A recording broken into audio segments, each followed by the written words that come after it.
નમસ્કાર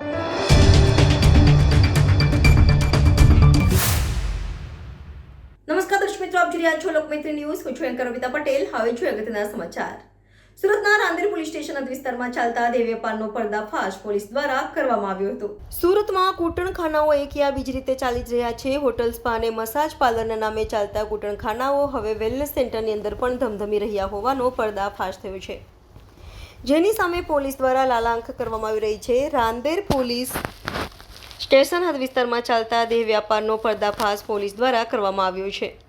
પોલીસે રેડ કર્યા બાદ થાઈલેન્ડની 6 યુવતીઓને દેહ વ્યાપારની પ્રવૃત્તિમાંથી મુક્ત કરવામાં આવી હતી. રાંદેર પોલીસને બાતમી મળી હતી કે પાલનપુર જકાતનાકા 20 સ્ક્વેર બિલ્ડિંગના બીજા માળે વેલનેસ સેન્ટરની આડમાં દેહ વ્યાપારનો ધંધો ચાલે છે, જેથી બાતમીના આધારે પોલીસ દ્વારા દરોડો કરવામાં આવતા દુકાનની અંદરથી 6 થાઈલેન્ડની યુવતી દેહ વ્યાપારનો ધંધો કરતી હોવાનું સામે આવ્યું હતું.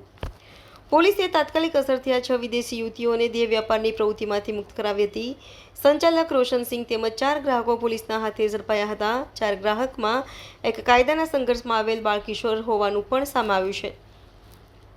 પોલીસ દ્વારા હની અને અભય સાલુંકે નામના 2 ઈસમોને વોન્ટેડ જાહેર કરવામાં આવ્યા છે. સંચાલક ગ્રાહક પાસેથી શરીર સુખ માણવાના 5000 રૂપિયા લેતો હતો. સંચાલક દ્વારા આ વિદેશી યુવતીઓને 2000 રૂપિયાની ચૂકવણી કરવામાં આવતી હતી. પોલીસે એવું પણ જાણવા મળ્યું હતું કે હની નામની મહિલા અને અભય સાલુંકે નામનો ઈસમ રોશનસિંહ સાથે મળીને વેલનેસ સેન્ટરની જગ્યા ભાડે રાખીને તેની અંદર દેહ વ્યાપારની પ્રવૃત્તિ કરાવતા હતા.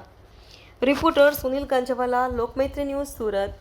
લોકમૈત્રી ન્યૂઝ સાથે જોડાયેલા રહેવા અમારા યુટ્યુબ ચેનલને સબસ્ક્રાઇબ કરી ફેસબુક અને ઇન્સ્ટાગ્રામ પેજને લાઇક અને શેર કરો.